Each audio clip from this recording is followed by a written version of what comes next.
نرد وبصح يا أرسل في اللي خبجة قب أكاسي تاكو جيم اللي خبجة أرسل اللي خبجة بالي اللي خبجة جين نوتي أورمو كتا تك إيجا تك تاكوما نوتي بر نوتي تك غارو دمو إسانيس غستي ساني بنتني يور دفتو ترى بدر دمني بيتا غستي ساني بنتني أرجع أرسيتي جماعين أرسيتي يسين درسي فين دوجا شودن دون دركامامي نمني سان دب سنجرو نمني سان دانجي سنجرو هم فدي ساني دي تشوفر بعدين أنا كيسة تمالي فوق ساعة كنا Oguta kada gay me oguta kada gay wayin sittima laali amma commenti heddum bakka nuti deemnuti nu jala deemaniti gaafa Somaalee jirtu hooyi jani gaala deebisaadhaan kan nuufi bada nuti obsa nuti warra miidiyaa daati miti dhagay nuti warra miidiyaa daati miti hoggaa rakkoo ijoollee teenyaa harkinetti hoggaa wanni taanetti abbuma fedhe taanaan Oromoo taanaan nuti akka harkinetti harki keenya diriirurraa hudduu duubatti hin deebinu Arafaat intala Oromoodha eessa dhalatte Harargeedha kabajamuudha qabdi kabajaa guddoodhaatu isiidhaan mal keessattuu akka shamarran feetu Arsii ta'i feetu Baalee ta'i feetu Shawaa ta'i feetu Wallagga ta'i shamarran kabajaadha qabdi ammoo shamarran Oromoodhaa ta'e ifiif kabajaa ifirraa fuutee wanni taate suni kabajaan qabdi kana bira kutee ammoo yoo bocola taatee ati kararraan daddaabadheette we don't care akkasitti hubadhaa duratti Oromoo yeroo mammaaktu maal jetti beekta obsa kiyya intalti na fuure jettee fi fira kasheessitee jettee gaafa Somaalee jirtullee gizee koomentii siddee koomentii ni argaa hin deebisin maaliif fayyaddu hotee ani fatii galata isaa wallaan daftoon Maryam galata isaa wallaan haa galatoomu galata na biraa qabu isaan lachuu haa galatooman asiin nagehan ilmi namaa galatoomu siin jakasii godhu rabbisaa walala dammoo ani gandummaa kiyya ittiin boonaan ittiin gammadaan ittiin dinqifan galata namaa wallaaluu miti dhagaarta obsaa akka gaarittiin dhaga'uudhattiin jiree warri koomentiin asirra deemtanii gaafa galee isaa jettan namni fatii wallaaleen jiru haa galatoomu asiin nagahee daftoon Maryamilleen asiin nageesse akka namummaatitti na hadoodanii na cinaa dhaabbatanii san na furuunilleen akka harargummaa akka namummaa akka dhiigaa Oromummaa jechuudha si galee silaa irra waahilli nyaatan malee waan leenaa sawanii hagaluuf hin gala hagala cinaa dheetti mugawwaa dheetti mijan hamaa hoomataa kooyetti laala Oromoo si galee hagaluuf hin gala obsa waahillee dubbachuun gaarii miti saniifuun ani fatii galata isaa wallaaleetti miti galata isaa nan beekaa haa ta'us haa ta'u baatus fatiin haa galatu daftoon Maryam haa galatu gin ani wareegamni kiyya Hararge naan du'aaf Hararge ammallee kun arraas borus gara fuulduraatti illee ganda kiyya faarfachuuf galata fatii wallaalte warri jattan nama dhiphisee yaadu jechuudha galata isaa wallaalle haa galatu gin gandummaa kiyya gadi fageenyaan harargummaa kiyyatti gammaduun kiyya warri aartan warra harargummaaf gammachuu hin qabne jechuudha. Nambalee si obsa. Umura dubbiidhaati. Kanuma. Dhugaa jirtuutu tanaa bishaan irra dhugaadha liqimsa ajiin guruch godhaadha. Obsa. Silaan badii amma badiin akkanti balleessi. Fatii fi Maryam jinni walla joon jeellee eeggachuu danda'an. Ani fatiin haa galatoomu daftoon Maryam haa galatoomtu. Keessattuu Hararge ani ees amma fakkeenyaaf lubbuyyeen irra beekam miidiyaarratti lubbuyyeen ees warra eessaati warra Harargeeti.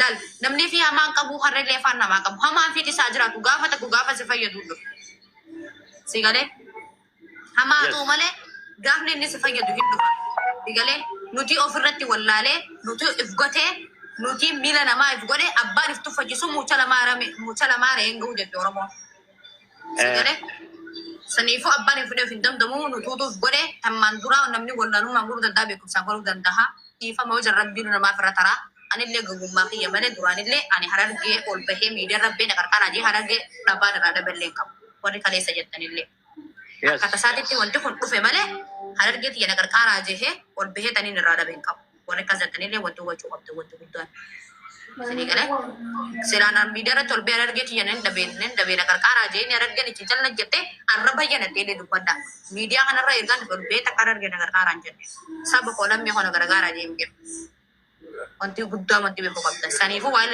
dubbiin guddatte fanatti hin fiyanii akkasuma hojii saba namaan tuyne nama hin qeeqne gasti keessa banattanii urjii si galchaa qoyatu yabdi Galtee isa badaddanii dhalsine isa faarfachuu dandeessan. Urjii abdii galchi, urjii abdii ol galchi, urjii ol baasi waraana keenyaa bar. Namni taphar. Sawwaan ta'e urjii yemeera deebii ergaddu. Urjii lakkoofsa kana barreesse. Gastee ergaddu jee. Lubbuu gastee ergaddu. Sawwaan ta'eef obsaa yoo badii goote naan jee. Si galee? No, badita kan qabduuti. Ijoollenis nama galataati. Sallimiidhaa dhumattee sun achitti addaan dhumattee obbolee janna gahaati. Mura dubbiidhaa. Namni dammoo galata namaan beeku jettan ana ol beehee warri kale amma irra guddaan wanti isin doorsisanii maali beektaa obsa. Gaafa isin kaleessa jirtu san eessa jirtanidha. Gaafa ana kaleessa fatiin indaahun isin ni hudis anfatiinu naqarqaari jee fatitti baddeen hin beekaa. No. Hin beeku.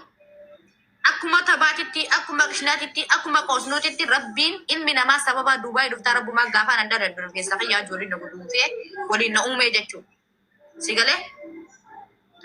So waan ta'eef namni kana an arge mataa keessa dha'uudhaaf gaafa sana eessa jirtan jettan noonee barda gongortanii jirta. Duubaay biyya Arabaati wali biyya Faranjiidhaa dhufta. Duubaay biyya Arabaati. Nuti waan biroo dalagu jirra. Waliidha biyya Faranjiitu dhufta. Duubaay biyya Arabaati. We don't care about that. Dafee obsaa kiyya. Wayin ibsuufi barbaadee qoy obsaa kiyya dhagayi. Maaliifin kana dubbadde beekta warri gaafa sana eessa jirtan jettanii an argee mataa keessa dha'uu barbaadan ani ol ba'ee saba koo rakkadhe dalagaa hin qabu akkana dalagaa takka tamataa kiyya dhuunfaa biyya kanaan oofaa jehee har argee irraatanii dhabe as kanna dabbaal himee jira. Dabbaal jechuun wallahi dabbaal haanuu jira. Namni fi hamaan qabu harreellee fan namaa qabu obsaa kiyya.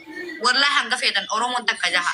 Dhiignii fi dhiiguma ifiiti. Wantii fi waan ofiiti. Tiyyaan ifitee nyaanatta. Naa qabi dubbisan. Tiyyaan ifitee nyaanatta. Urjii yoo jala jiraatte gastee ergan.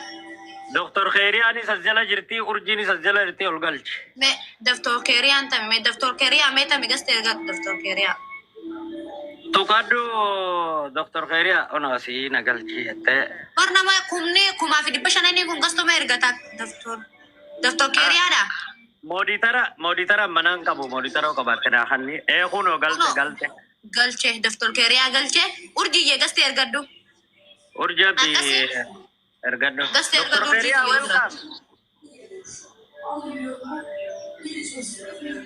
Galatoon wallahi sagalee naa ta'uu keetiif obsa anas si barreessee ture. Yes, itti fufaa isiniin dhaggeeffadhaa muutii godhadhaa wahiin dudubbisaanii as jalatti baras jalaa isa uumaan barbaadaa beektaa. Obsa wallahi please commentiin dubbisin naatu himaaf nama 500 jiran namni gaafa sana argeen eessa deetan jettan an harargeeti jette ol bee harargeeti yana qarqaara aniin qaqqadhee jira. Harargeeti yana jira dhaabbadhaa jee. Dhaabbadhu dhagaye wayii sitti himaa dhagaye. Koomentii dubbisanii miira keessa galanii keetti nuti namni dhagaye waan ajaa'iba sitti ta'u. Koomentiidhaan miira keessa nu galchuudhiis nuti lafarrattu yoo arrabaatiis arranfamneeti. Dhakaa laal warqiin hoggaa warqii taatu akkanuma bareeddee dhuftee warqiin taatu gubatteetiti wanni taati nuti tanarraa guddanneeti laalleeti jenneeni bira qonnaa obbalii dhageeffate siifii dhiba. Nuti tana garuu waan namootaan barbaaduutu jira anas jalatti. Namootaan barbaaduutu jira. Namoota lafarratti waliin kabajaa gurguddoo qabnu. Namoota akkasii saniin barbaadee suuta keessaan dhaqee aboon qaanfattooti, hin saalfattooti ja'an malee waan asirra yaa'aa tana harmallaa fi harmallittii fi daaffichaa fi daafkittii fi abumasraa fi abumasritti ta'ifiifuu wanni taate tana ani kanneen akkanaa tanaan. Hin dubbadhu. Kheeriyaa dhiyeessimee. Hayyee obsa kiyya maafis hin deebi'ita namni irra guddaan maal jaa gaafa isa Soomaalee jettu san warri harargee makka onnatee nuti ni jibraafi jiru kun eessa jira jechaa turan maaliif yaada kan ibsuu barbaade beeyta ammeenyatti illee nan fudhatin warri harargee nama 400 jirtanii guurii guraaf irra dhaggeeffadha ijoolleen teenyata harargee nan rakkadhe ijoolleen teenyata harargee na qarqaaraa jeeraa dhabee beeku 400 keessaan akkasii nu doorsisaa turan san maallaqa yana kan nandatee san kottaa amma fudhadhaa gabbaasaa tajaajilaa san qarshii 400 sa'aatii takka keessatti namni takka dabarsee jechuudha. Ol seenanii buusan haa qarshii shilingi nuun jechaa turan. Osoon turiin osoon dhaabbatiin 400 sa'aasan keessatti dabarsaniif. Seegalee harargeen kana caalaallee godhuu naaf dandeessi. Warri gaafa sana harargeen eessa jirte jettan kana hubaddaa na qarqaaraa jirraa dhabeen beeku. Fatillee orreedii akka qishnaa tokko wajjin qofallee taphannee rabbumaan naa barreesse Duubaay ni dhuftaa malee kana waan namaati miti ilmi namaa sababa kasii godhu rabbi yoo isin deesse afoon illaa obsaa kana isinirraa hubachiisuu barbaadeeti. Okay, Dr. Keria, welcome. It's a movie me ada. Gammachuun Dr. Keria dubbadu lubbu.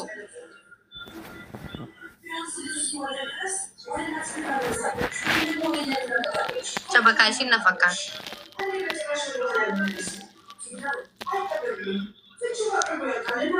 Galatoma.